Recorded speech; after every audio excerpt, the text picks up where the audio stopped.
Stoicism, attention, and the architecture of power. If we genuinely want to understand why attention has become the new currency and why an ancient survival protocol has suddenly reappeared as premium software for modern elites, we have to begin where that software is stress-tested. For a long time, I couldn't shake the suspicion that contemporary Stoicism is simply an expensive rebranding of something much older. Walk into Palo Alto. Step into the offices along Sand Hill Road. You'll see the same faces. Calm, measured, bio-optimized, bulletproof coffee, ice baths, minimalist bookshelves lined with Ryan Holiday hardcovers. This aesthetic is marketed as ancient wisdom upgraded for high performance. The official story says Stoicism is an operating system for uncertainty.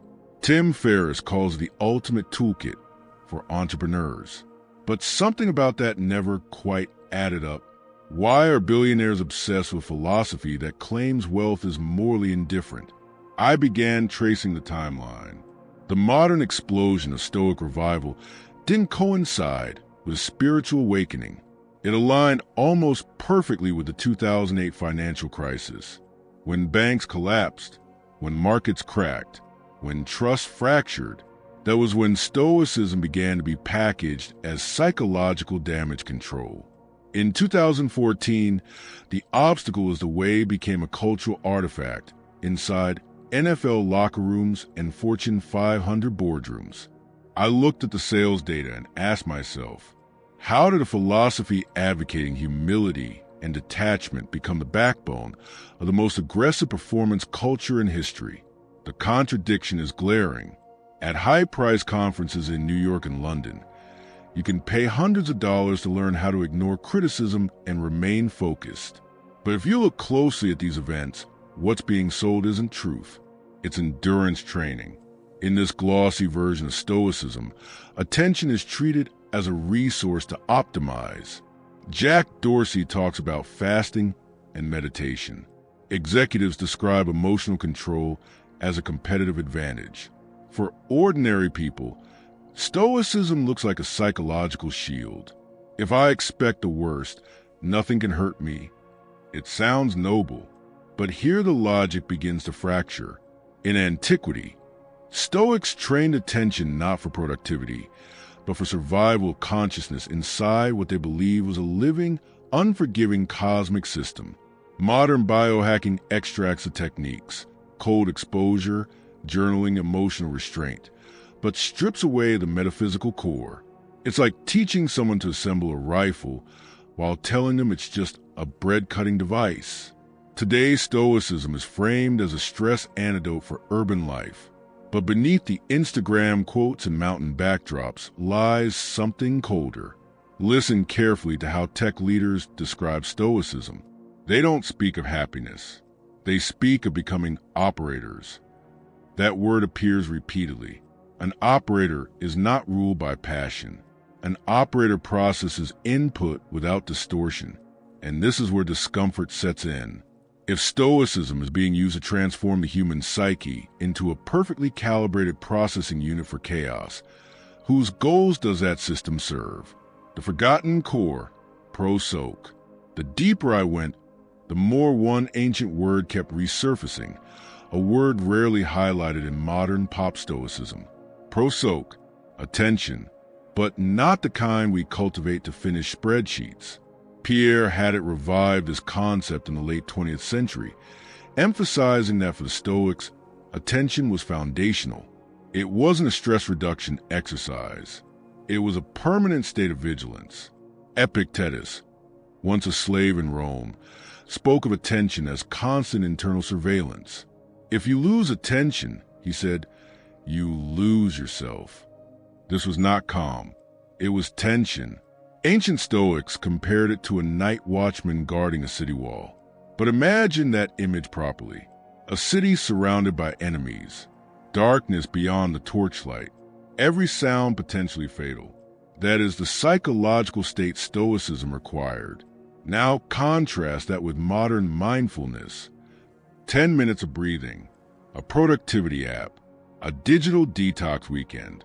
Prosoche wasn't relaxation. It was existential alertness. Some Stoics even attempted to maintain awareness in dreams. This is not self-care. It is self-discipline taken to its limit. And here a question emerges.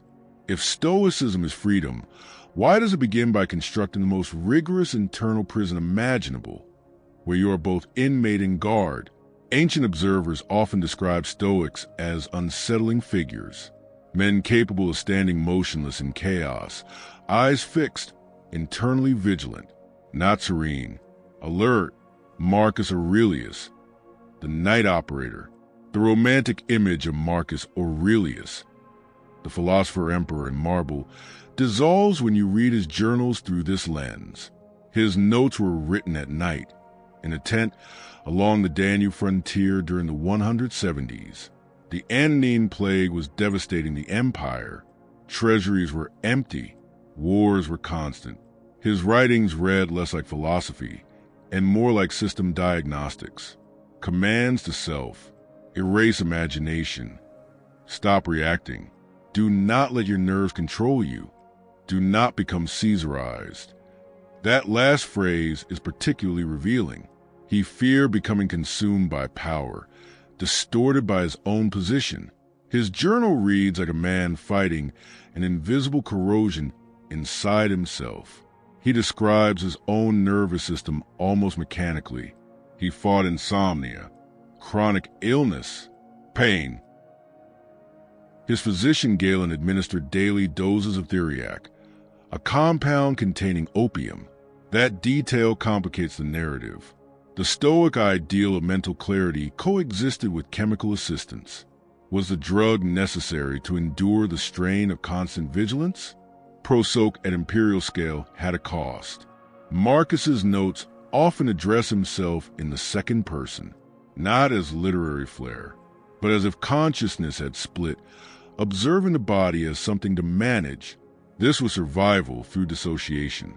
The inner citadel was real, but it was cold, and that coldness matters.